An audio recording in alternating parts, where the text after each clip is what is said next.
Olá novamente, estamos de volta com a entrevista com a doutora Michele Samora de Almeida, é oncologista clínica do Hospital da Mulher, aqui em São Paulo.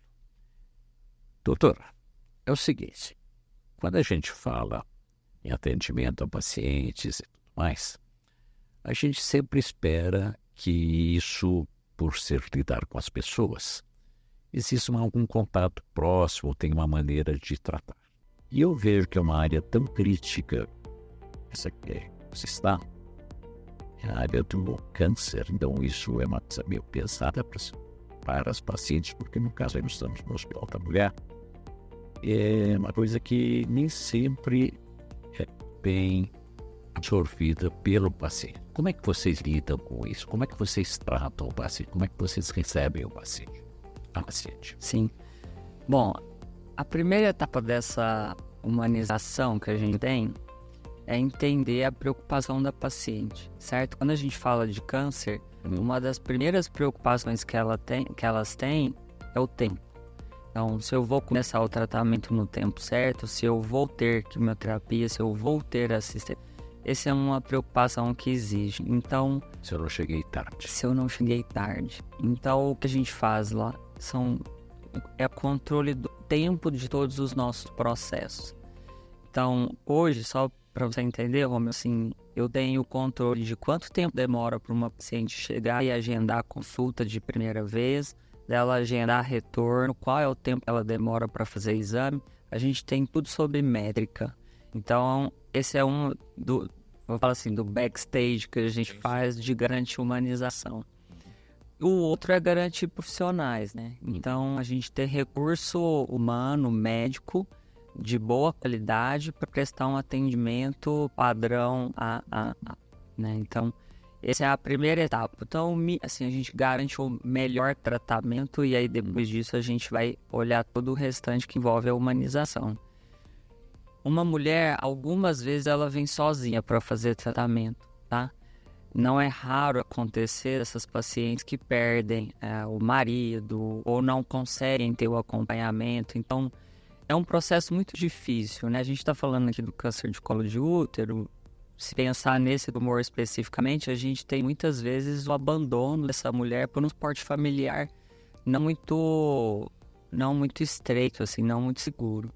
Então, uma questão que é muito importante para a gente é a segurança dela durante o tratamento. Então, pra você ter uma ideia, se uma paciente nossa hoje ela falta em algum momento, existe uma busca ativa para a gente entender por que essa paciente não veio na consulta ou por que essa paciente perdeu a quimioterapia. Essa é uma das garantias que a gente tem, que não só ela vai ter o tratamento correto, mas que o tratamento dela, se ela deixar de vir, a gente vai sentir falta dela, tá? O outro ponto é o acolhimento. É difícil de acontecer no atendimento público, Muito. Porque a demanda de atendimento, a fila, a quantidade de pessoas, e de repente você está, não, peraí, nós vamos atrás de você, porque você não veio. Isso. Tem uma equipe muito grande, assim, por trás disso lá no hospital, para garantir que isso esteja acontecendo, né? O outro ponto que eu acho muito importante dessa questão de humanização é ouvir, né? Então, hoje a gente tem um serviço de psicologia. Então, além da consulta, toda paciente em primeira consulta, quando ela vai iniciar tratamento, ela é acompanhada pelo terapeuta, o psicólogo ou a psicóloga. Ela só não faz isso se ela optar por não fazer. Mas, em geral, a gente sabe quem é essa paciente. À medida que ela vai voltando, a gente vai sempre... E essas informações se cruzam no final. Sim. Vocês, Sim. Esse é o trabalho de um psicoterapeuta junto com quem vai de fato atender essa pessoa. Sim, que é a equipe multidisciplinar. Tá. Então, hoje no hospital a gente tem reuniões, por exemplo, relacionadas à quimioterapia, que são semanais, em que a gente passa os casos que são aqueles que a gente percebe que eu preciso alinhar a cobertura dessa paciente melhor para não perder ela, né? Então a gente vê a parte técnica e vê aquilo que a gente precisa fazer para que aquela mulher consiga fazer o tratamento e se sentir melhor nesse processo.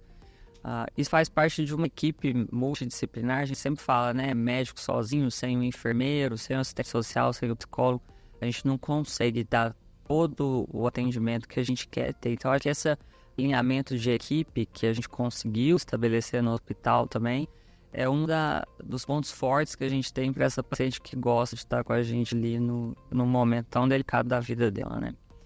Então essa humanização passa por isso, né? Passa por ouvir a paciente, passa por dar um atendimento respeitoso, de qualidade certa e que permita que ela tenha a chance dela de cura atendida, né? E se a gente não conseguir curar, que a gente consiga passar por esse momento de uma forma que seja mais suave, mais leve para a paciente e para a família, né?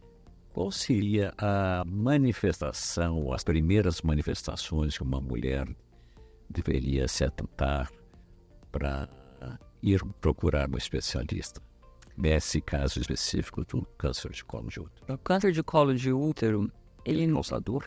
Então, é só causador em fase avançada. Nossa.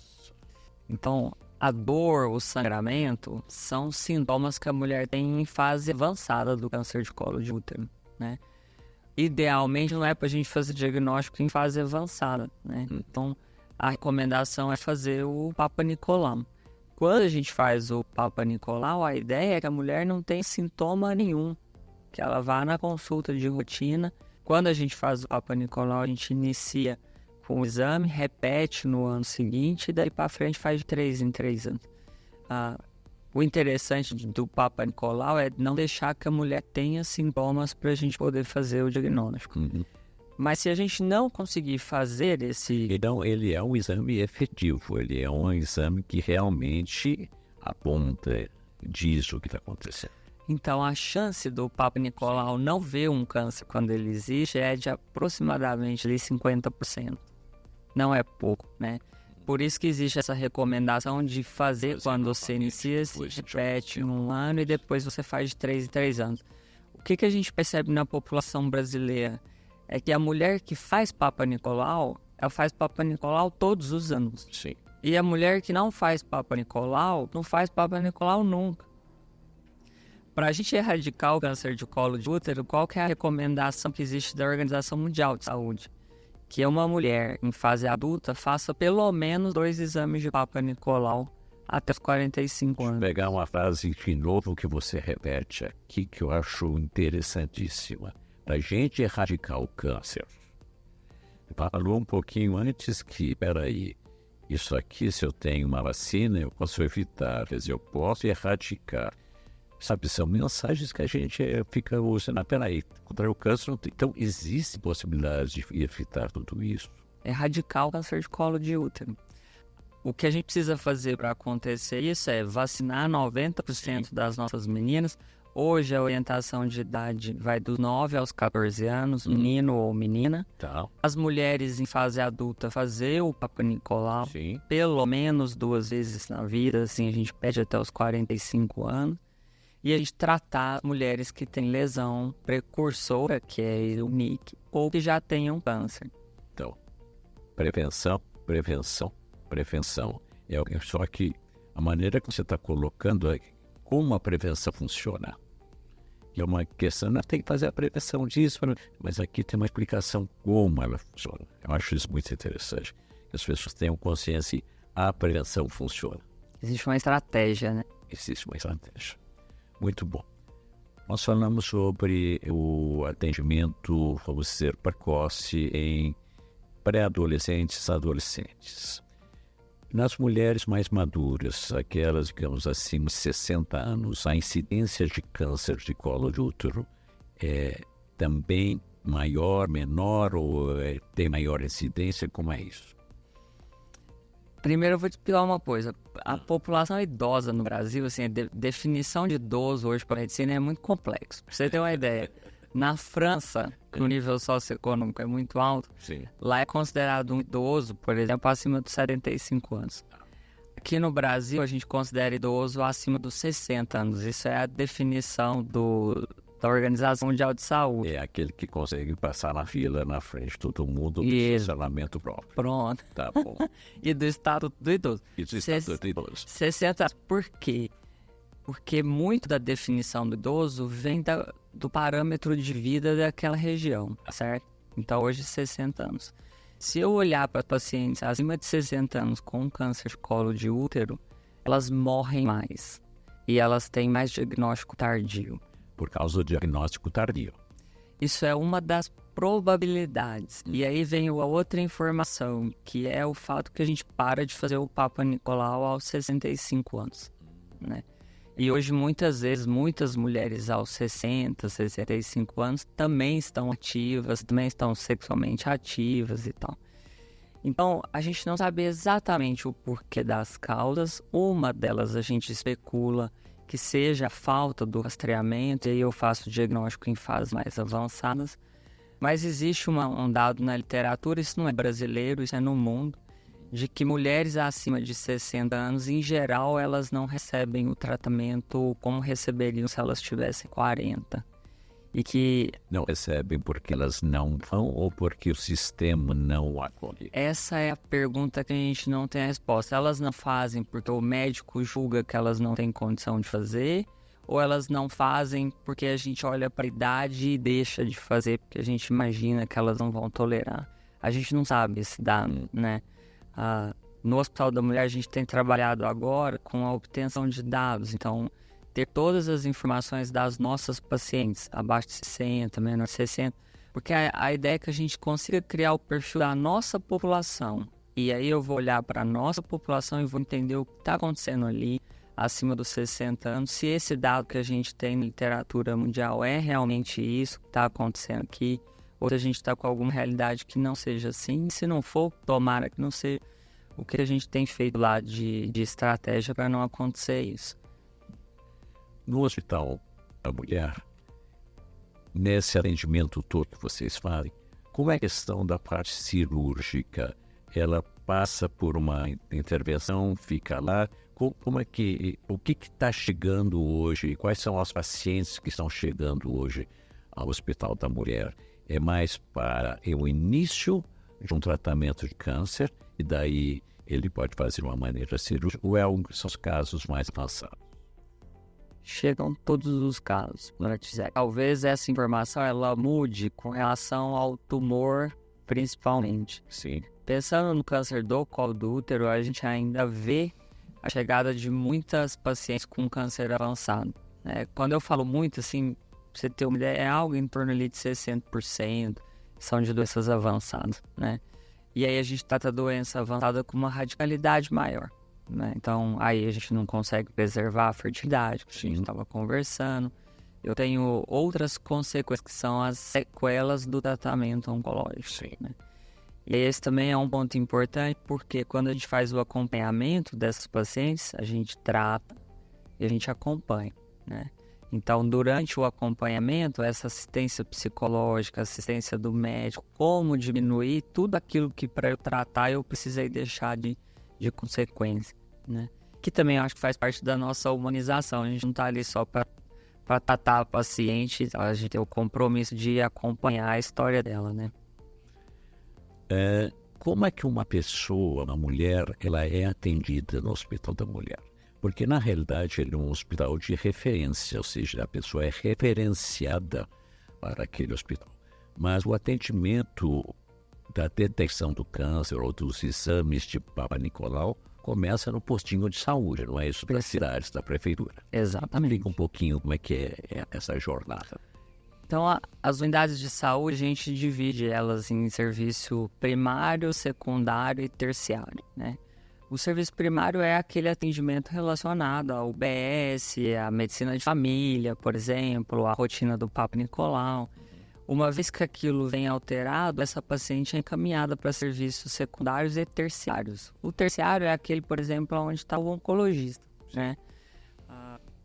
Para a gente receber essas pacientes hoje no Hospital da Mulher, a gente recebe elas já com o diagnóstico de algum tumor, né? Câncer. E, em geral, a primeira avaliação delas é feita com a equipe cirúrgica. Então, o cirurgião faz a primeira avaliação, que é essa que a gente está tentando alcançar. Eu tenho um diagnóstico rápido, eu tenho um tumor em fase inicial, eu vou operar essa paciente. Perfeito. Quando o cirurgião olha e fala, olha, infelizmente nós não estamos diante de um quadro inicial, a gente precisa começar com algum outro tratamento para depois eu pensar em operar, ou se vai operar ou não vai operar. E aí é onde acontece o encaminhamento já dentro do hospital para a gente que é oncologista, né? A gente atende lá de segunda a sexta-feira, manhã e tarde, todos os dias, nos 2 períodos, até o final da tarde. E aí, o que a gente monitora é esse prazo, assim, do cirurgião ver, eu ver, tomar conduta e começar a fazer quimioterapia. Existe uma lei, que é a lei dos 60 dias, acho que essa lei hoje em dia é mais conhecida do que antigamente, né? Se não me engano, 2012 ou 2013. E essa lei prevê que a gente esteja tratando essa paciente em 60 dias do diagnóstico, né? Uhum. E esse diagnóstico pode acontecer numa UBS? No serviço primário ou secundário. Pode acontecer lá. Pode, ou no primário ou no secundário. Geralmente, quando o serviço primário olha, por exemplo, e já detecta que precisa de uma biópsia, alguma coisa, eles encaminham para um procedimento no serviço de referência, mas muitas vezes não oncológico. Está dando mais rápido da engrenagem? Tá, você sabe que, assim, uma das coisas que eu me orgulho muito de estar à frente da oncologia do hospital é que a gente consegue fazer com que essa engrenagem rode mesmo com tantas pacientes como a gente tem, né? É óbvio que isso passa muito por organização, né? Como que eu vou organizar o fluxo para quem não pode esperar ser prioridade em agendamento e tudo. Então isso faz parte de um serviço de organização muito intenso, exatamente porque eu consigo olhar individualmente, né, ou em subgrupos, quais são essas pacientes que a engrenagem tem que permitir que ela chegue ali de uma forma mais rápida e mais ágil. Muito bem. Eu agradeço a sua presença. Nós agradecemos aqui no Seconce. É bom saber que a gente tem uma colega de profissão, mas colega dentro do ambiente Seconce, que esteja também dentro do princípio do Seconce, que é salvar vidas. Palavras que você vai se despedir. Romeu, eu queria agradecer também. Quando eu entrei para trabalhar no Hospital da Mulher, eu imaginava que seria um trabalho árduo e intenso, mas descobri que é um trabalho intenso e muito satisfatório, né? Então, assim, se eu puder dizer alguma coisa em agradecimento a Seconce, assim, eu agradeço a oportunidade de fazer o melhor, né? Então, quando eu peço uma coisa para acontecer, para ser na rotina, para ser a agilidade com que isso é ouvido, a agilidade com que as respostas vêm, a disponibilidade de toda a direção do hospital, aqui eu agradeço especialmente ao Morris, que é quem eu vou ter uma relação direta. Então, eu agradeço a liberdade e a qualidade do meu trabalho com toda a equipe que eu consigo desempenhar isso. Eu acho que esse é um agradecimento profissional, né? Acima de tudo, e pessoal, de ver o fruto de um trabalho. Eu sempre acho que a gente tem um legado na vida, né? E talvez o legado seja a gente deixar um mundo melhor, um serviço melhor. E eu acho que nós estamos juntos nisso, nós somos colegas, nós somos amigos, na verdade, quando a gente Isso mesmo. divide isso, né? Muito obrigado.